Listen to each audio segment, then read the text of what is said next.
Good day to everyone out there tuning in for this 12th episode of Egypt Travel Blog Podcast, the show all about travel to and around Egypt as a visitor, a tourist, a lifelong dreamer of one day visiting the pyramids and the Sphinx and the tombs of the pharaohs, etc., etc. You've tuned into the right place because the Egypt Travel Blog Podcast is the number one resource anywhere in the world, I promise you, on the logistics, the specifics, the deets on traveling to Egypt as a foreign visitor, especially as a first-time foreign visitor.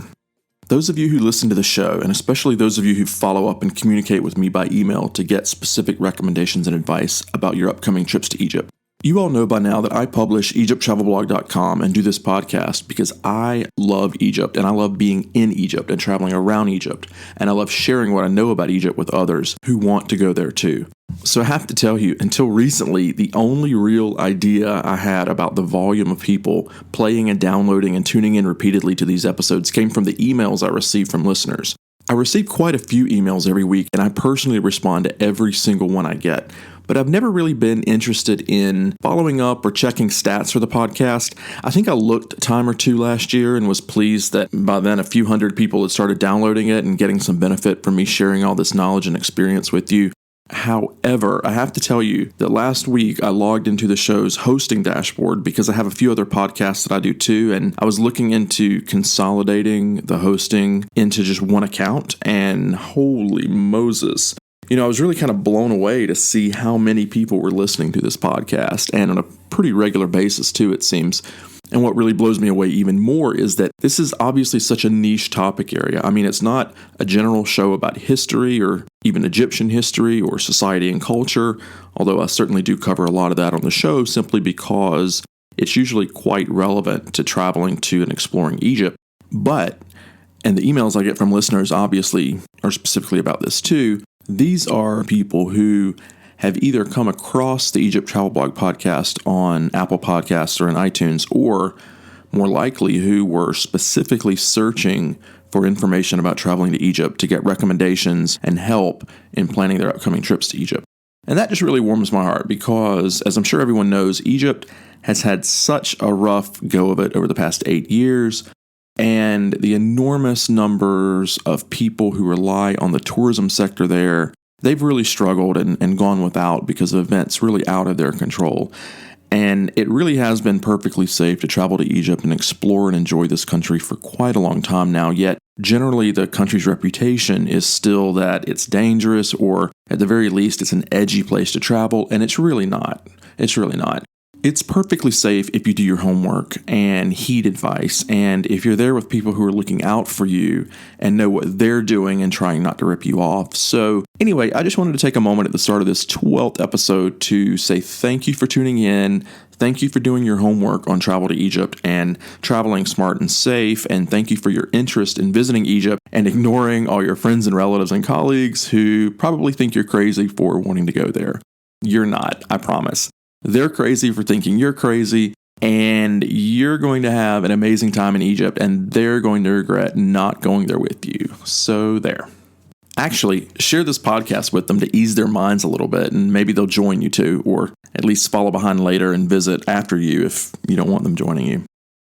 Okay, on the previously mentioned topic of the many listeners who have been in touch and emailing frequently over the past 2 years of this podcast being out, I wanted to finally do an episode on frequently asked questions. I get a lot of specific questions by email about travel to Egypt, and I always take the time to give a response that's not at all copy and paste, but rather me personally taking the time to think through the answer and respond individually to every email I get. My email address, by the way, is john@egypttravelblog.com if you want to email me too.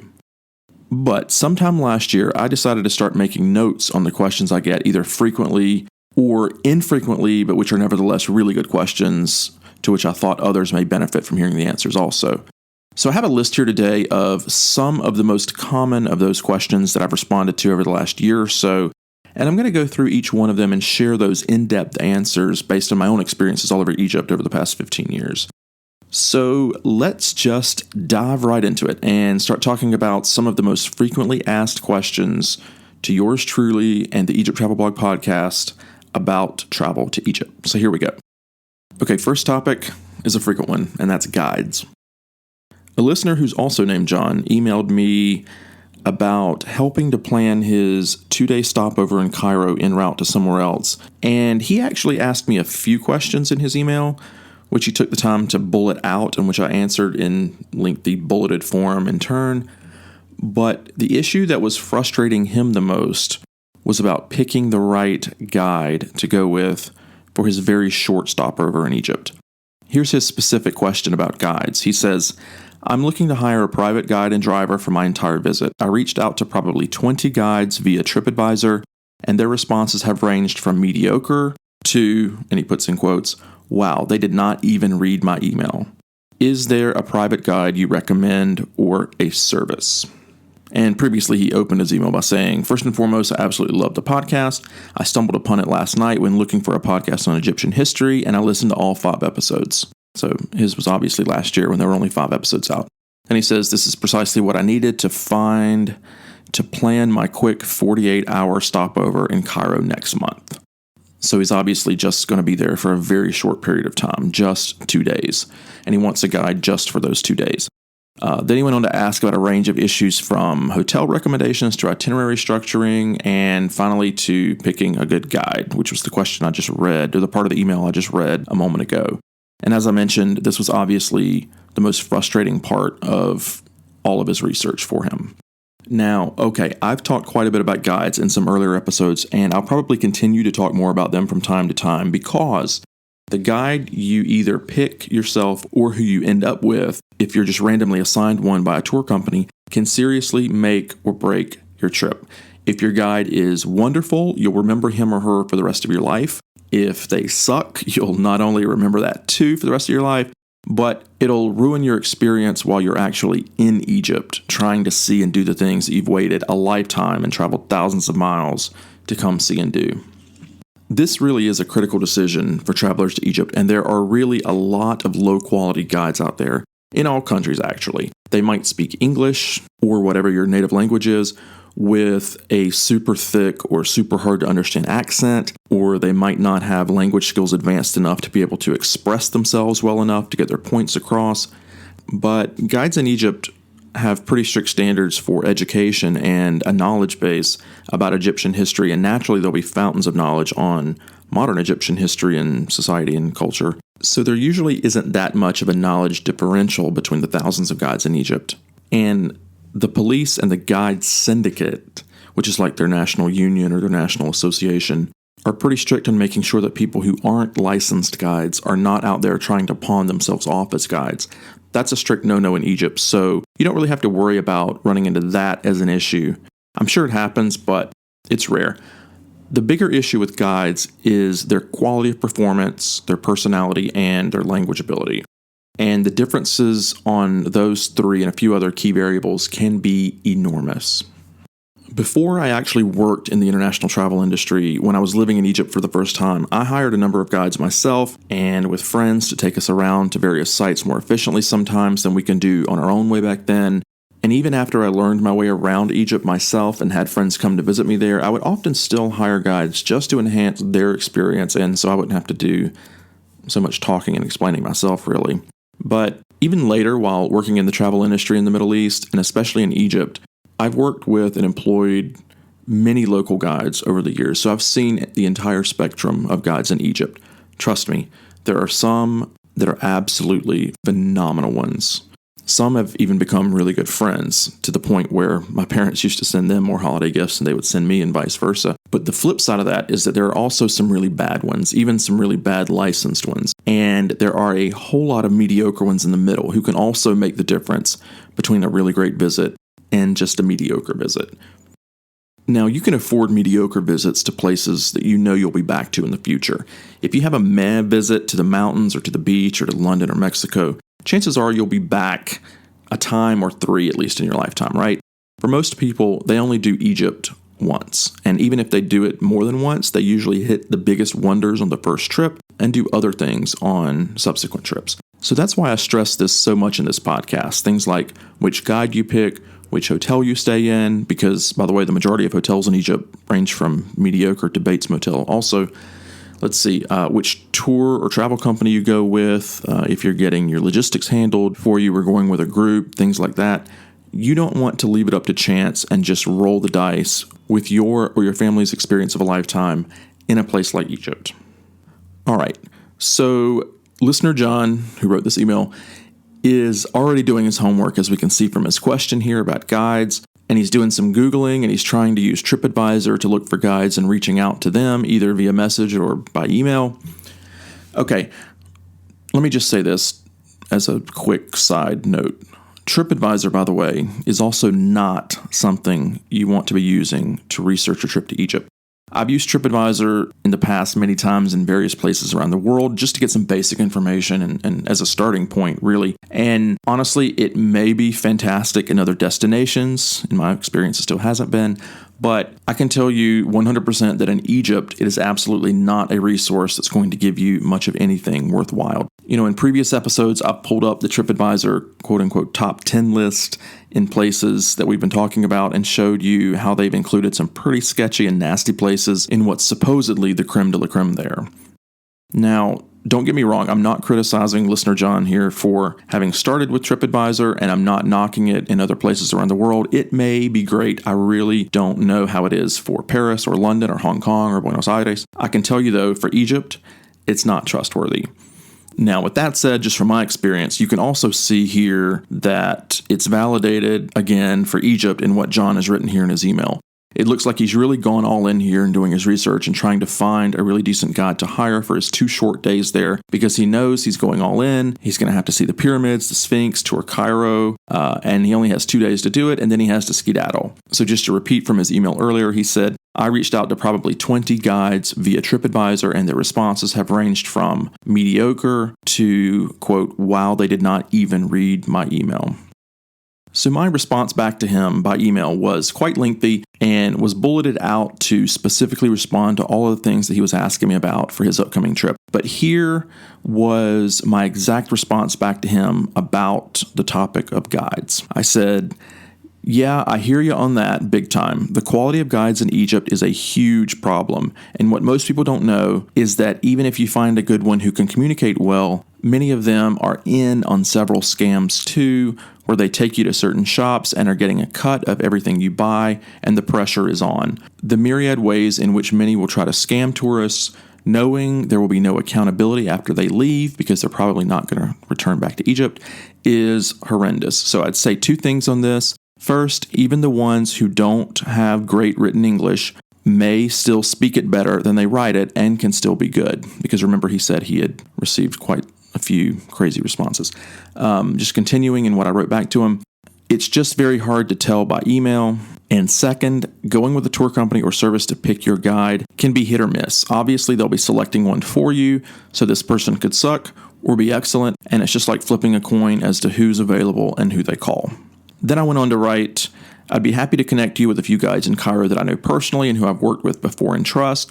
Just FYI, I'm not doing this through my travel company there, but rather just as a personal referral and recommendation because you took the time to reach out. I never take a cut or kickback or anything like that when I refer listeners directly to guides there. These are people I know personally, and I do it to help them because they forego the scamster ways and really treat their guests right, and because you're a listener to the show and I'm happy to help, blah, blah, blah, etc.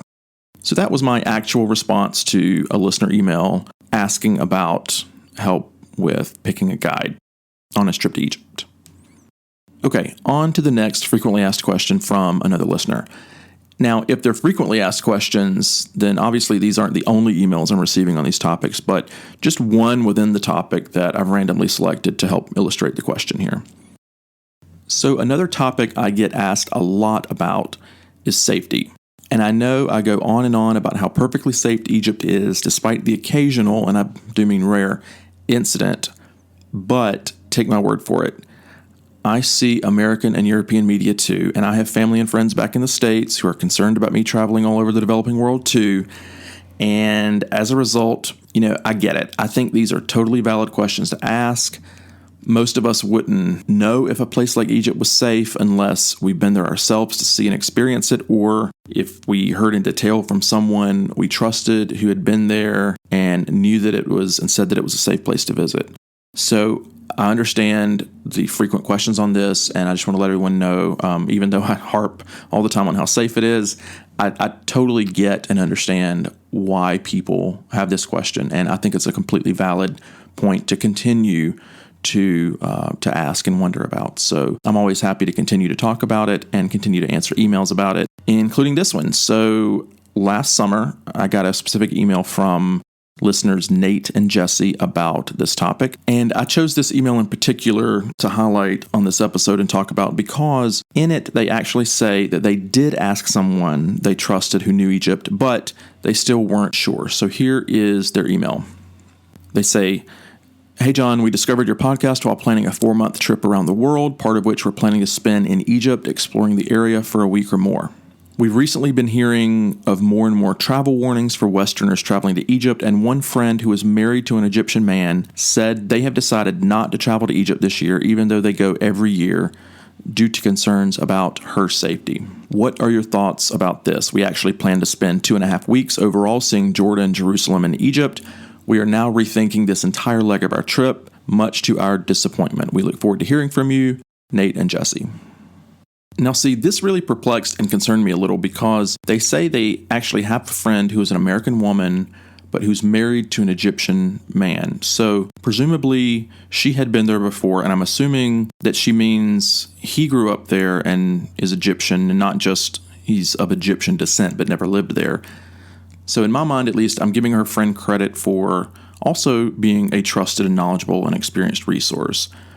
But Nate and Jesse are obviously an adventurous couple and really had their hearts set on visiting the Middle East and especially Egypt, so this was my response to them. Well, my first response to them was that I just saw their email come in on my phone and I was running out the door to an event, but I would respond more thoroughly and thoughtfully from my computer later that evening when I got back home. But then my later response, once I got back to my computer and can really sit down and put together some nuanced advice, was this. Now, bear with me because it's a little lengthy, but it's a really, really substantive and honest response on this topic of safety and trusted sources on traveling to Egypt. I said, "Hey again, Nate and Jesse. Okay, sorry for the delay. Here we go. Bottom line up front, do go to Egypt, Jordan, and Israel if that's what you've wanted and planned to do. They're all totally safe, even though they all are subject to heightened hype about safety issues. That's not to say there aren't issues, nor is it to say that safety shouldn't be something you're cognizant of when you're there, as much as in any foreign country, especially developing countries. But letting others scare you out of seeing some of the world's and history's most incredible sites, monuments, and cities would be so disappointing. I'd bet $1 zillion that you'll look back after visiting those countries and say to yourselves, oh my God, I can't believe we almost didn't go there." The first thing to understand about destinations in the Middle East is that they know they have major perception problems, and they know that those perception problems are due in large part to having had real security problems in the past and on occasion still. But because they've been aware of and dealing with this for decades, they've become really adept at concentrating their security resources around the places that tourists and foreigners frequent and to restricting access to the areas they don't have the resources to control. In Egypt, for example, there's tons of security around the top tourist sites in Cairo and Luxor, but if you try to drive just a little westward outside of the city on one of the roads leading into the desert, you'll pretty quickly hit a military checkpoint. And while yes, Egypt is still largely a dictatorship, these military checkpoints are primarily there in order to prohibit unauthorized foreigners and adventurous tourists from wandering into territory that is harder for them to manage and secure. Also, many tourists don't even notice this going on, but even when you are in a vehicle or bus traveling on a main road that covers a long stretch but is still safe and guarded, such as between the Red Sea and Luxor, the staff at the military checkpoints are not just seeing who is in the vehicle. They're also notating your numbers, your nationalities, and the times that you arrived and left, and they're relaying that information to the next checkpoint so that they are alerted to any potential issues immediately if you don't make it to the next checkpoint within a reasonable amount of time. That's just one example, but the point is Egypt does security pretty darn well in places that typically host foreign visitors, and they really look out for you in ways that you don't even know, but would be so impressed by if you did. Working in the tourism sector there for years myself has shown me many of these things going on behind the scenes or below the radar that I never used to notice as a regular visitor. And the same goes for Jordan and Israel. Israel is the best in the world at domestic security because they have to be, and even more so than Egypt, they strictly prohibit foreigners and even Israelis from going into areas that could be dangerous or areas in which the government of Israel has ceded security responsibility back to the Palestinian Authority. On top of that, you'll also find the people in all these countries are super, super, super friendly, especially in Egypt. They love Westerners and they genuinely appreciate those who come there because they know that those who come have been exposed to misperceptions about their countries and they came anyway. You'll see this warmth and friendliness reflected in their interactions with you. Some can also see you as a walking ATM too, but that's a whole different set of issues, LOL. And by walking ATM, I mean as a potential customer, not a theft target. That's another thing you'll find about Egyptians. You rarely ever see them even asking for money, much less trying to take it from anyone. They always want to offer something or work for it and earn it. It's quite touching sometimes, and I've parted with many dollars over the years simply because I admired their creative hustle. Okay, you can see it's a lengthy email. It's going to continue for just a little bit more, but this is the really important part, I think, and why I chose this email to highlight the security issue, because it goes on to talk about her friend's opinion, who is married to an Egyptian man and presumably knows a lot about Egypt as well, and is giving her advice that she doesn't think she should go. So the response continues here. Now, there's also the issue you brought up, which I think is worth flagging and discussing separately, of your friend who is married to an Egyptian man saying that she wouldn't recommend you go right now. That's really surprising to me, and I'd honestly have to probably talk to them personally to dissect and analyze why they're saying that.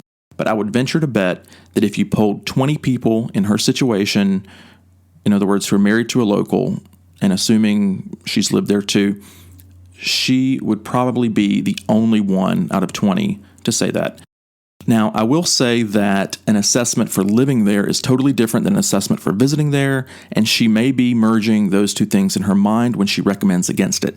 Living there, for example, and I'd assume if she was living there married to an Egyptian man, she'd be living in a local neighborhood out in the suburbs. But living there creates a whole different set of issues to consider, especially if you're outside of the tourist cities and areas. But native Egyptians are also more aware of local crime too, which can be high in any developing country. However, in Egypt, local crimes tends to be among Egyptians rather than towards foreigners. Also, there's the issue of much stiffer consequences for crimes against foreigners, which is why it's not common there at all. Continue to say, also think about this. There are currently tens of thousands of Americans and Europeans, even solo females, living, working, and studying all over Egypt, yet incidents are rare. Even though tourism is still very depressed, which is another reason it's such a great time to go, there are still more than 100,000 tourists going to the country every single month, and you still rarely hear of incidents ever involving foreigners. And I conclude her email, or my email back to her by saying, okay, with that brain dump done, let me know if you have any more specific questions or want me to elaborate on any of the above. I'd also be interested to hear more about where you want to go in Egypt. The above really applies to the main areas that foreigners visit, such as Cairo, Giza, Luxor, Aswan, Red Sea, Sharm, Alexandria, etc. But if you're thinking about going to any of the less common areas like the Sinai, the oases, and the towns west of the Nile Valley, etc., then let me know and I can give you more info on the different set of issues that visitors must contend with when visiting those parts of Egypt. As for Jordan and Israel, anywhere you're allowed to go in those countries will be perfectly fine. Hope that helps and happy to continue the conversation. Smiley face, John. Whew. All right. So as you can see, I had to unpack a lot in responding to Nate and Jesse's question. This was just last year in 2017, so that's why I was a little bit surprised that anyone who knows Egypt, like her friend presumably, would recommend against travel there at that time. In 2011, during the Arab Spring Revolution, okay, maybe, but even in 2012, the very next year after the Arab Spring Revolution, while what I call the Second Revolution was continuing, I took hundreds of American guests to Egypt that year, and I had zero problems, even back then in a volatile year like 2012. But nowadays, especially, Egypt is perfectly safe. As I always tell people, I feel safer in the back alleys of Cairo at night than I do in the streets of Northwest Washington, D.C. in broad daylight. And I really mean that, especially having lived in D.C. for a decade and knowing the city really well. D.C. is a great place, and seriously, it's come a long way, and I love that city. But I personally, honestly do feel perfectly safe in Cairo.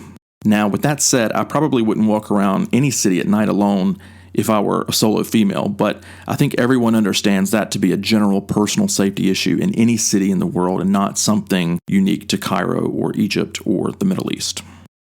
Okay, moving along. Here's another question about currency that I get a lot. This one comes from a listener named Carrie, and she says, I've been listening to your podcast and it is incredibly helpful. We're planning a trip to Egypt in January and I have a question I hope you can help me with. Is it better to find a place to exchange currency in the US, or is it better to wait until getting to Cairo?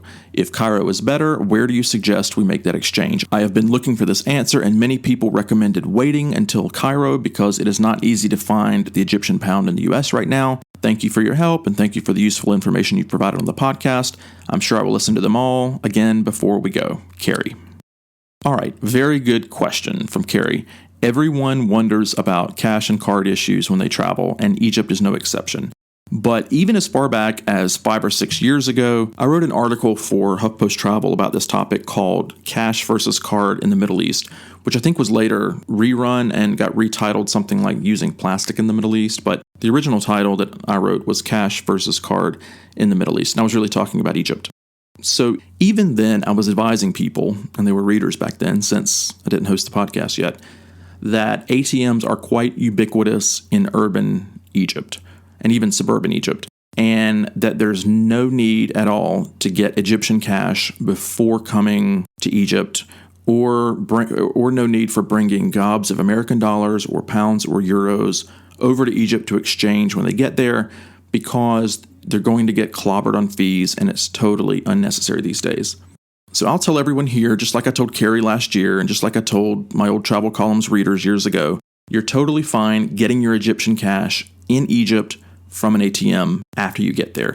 The exchange rates will be better than currency exchange offices or kiosks, and you won't risk losing your cash or misplacing it or getting it jacked somewhere in transit. When I personally travel everywhere, Egypt included, I always at least have a few 20s in my bag somewhere just in case, but you definitely don't need to take with you anywhere near the grand sum of what you'll want to use in cash once you get there. You don't even really need to use a lot of cash in Egypt, especially if you're with a group or under the wing of a company. You know, if you're traveling solo or hiring a guide directly, you'll need more cash because an independent guide will want to be paid in cash and site tickets need to be purchased in cash. But if you're with a group or company, they'll handle all that and you can pay them with the card.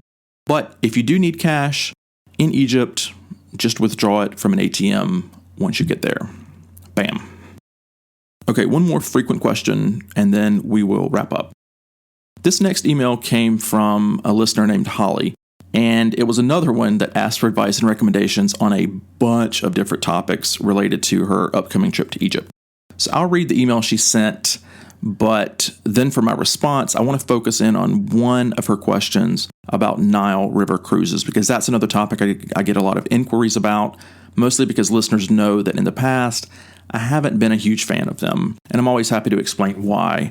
But there are some circumstances in which I would recommend certain cruises, and Holly kind of humorously painted herself into one of those types of travelers, for which I think a Nile River cruise might actually be enjoyable. Okay, so she says, "Hi John, we discovered your podcast. It was very informative and helpful. Thanks a ton for taking the time to make it.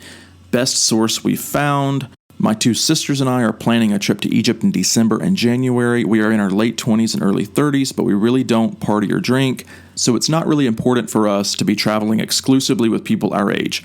We'd probably fit in more with the rich old ladies, except we aren't rich. We are from Idaho and Utah, and we have never been to this part of the world before." She goes on to say, "We're planning to spend our time in Cairo, Giza, Aswan, Abu Simbel, Luxor, at a Red Sea resort, and on a Nile River cruise, and would love your thoughts on each. We found some tours, and they do check off a lot of the things in the list, but it's tempting to go off on our own. After listening to your podcast, though, we want to find the company that's legit and not get stuck on some, quote, janky trip where we just want to die. Holly."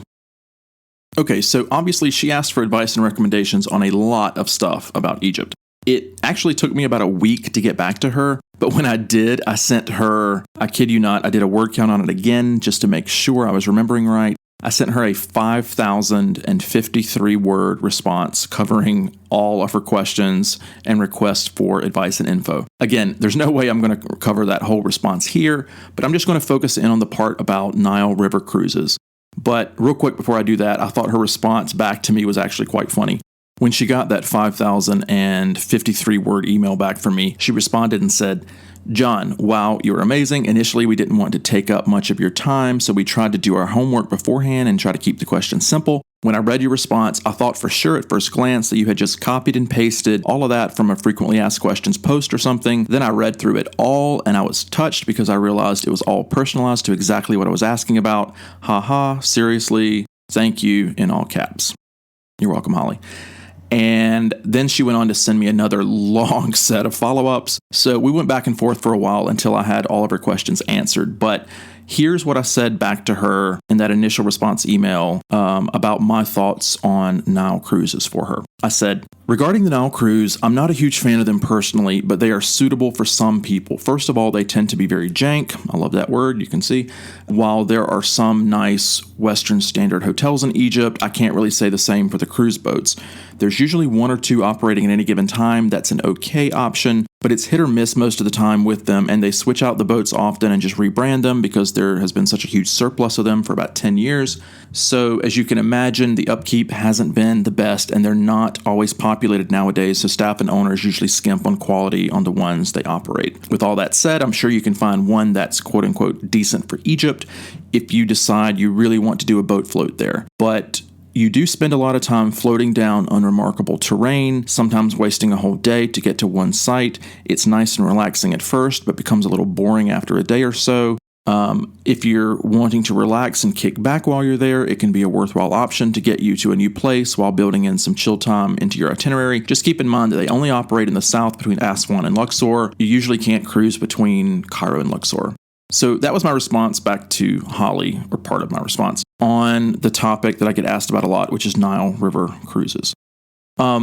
Before we wrap up, though, and since I'm actually looking at it now in Holly's email, or in my response to Holly's email in the very next paragraph, let me also take a moment to quickly share my response to her on another quick question, which I don't get that often, but I think is important for people to know, which is taking the train between Luxor and Cairo. So in Holly's email on that point, I continued, speaking of Cairo and Luxor, let me just take a moment to make sure I warn you about the train, because she had asked about the train.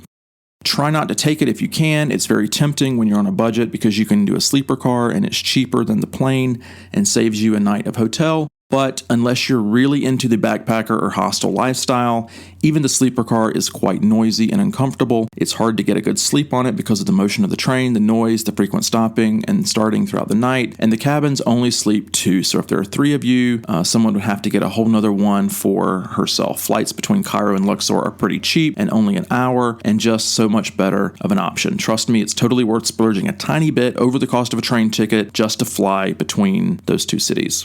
So that's just another little tidbit on the train in Egypt. And actually, it was this set of lengthy exchanges back and forth with Holly answering all of her questions that first prompted me to start making notes on frequently asked questions and to start planning a future FAQ podcast episode. After she made me laugh by saying that first she thought I had just copied and pasted a whole bunch of text, but then she was shocked to read through and find that it was all written just in response to her one email, here's what I said back to her. Hey again, Holly. No, it wasn't copied and pasted at all, I promise. That's a good idea, though. I should create a master answers doc from which I can copy and paste, then edit some common questions, but I haven't gotten that far yet. But I should at least go ahead and start a list of commonly asked questions so that I can cover them in a future podcast episode. And now, here we finally have it. Episode 12, the first Egypt Travel Blog podcast episode on frequently asked questions.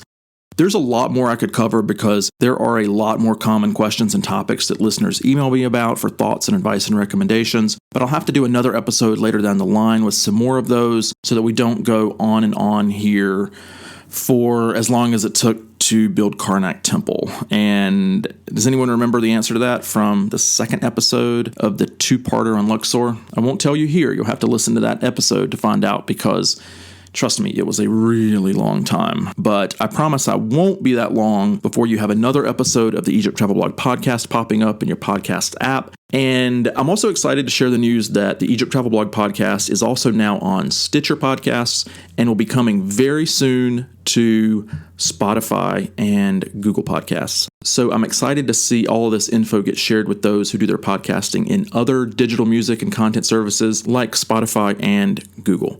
So anyway, I'm just glad more and more people are getting solid quality info on traveling to Egypt to help them plan their upcoming trips, and I'll do my absolute best to keep putting out more frequent, deeply substantive, and relevant info for all of you to help you plan your upcoming trips to Egypt, whenever they may be. If you want to reach me, please don't hesitate to email me at John, John, John@EgyptTravelBlog.com for questions, requests for advice, recommendations, or info and anything at all. I am more than happy to help, as you can hopefully see from this special episode here today. And if it's about booking travel to Egypt, you can also reach me at john@EgyptElite.com, which is my travel company in Egypt. Either one is perfectly fine. And with that, I'm off to have a beer and do some more exploring. I happen to be in Spain right now, by the way, actually doing some work down here in Andalusia, in southern Spain. But I will be back in Egypt yet again in just a few weeks. I can't wait. But for now, take care. I hope to see you soon in Egypt. And since I'm in Spain right now, I'll add, para los hispanohablantes, cuídate, espero que nos veamos pronto en Egipto también. And in Arabic, بالعربي, أشوفك قريب في مصر ومع السلامة.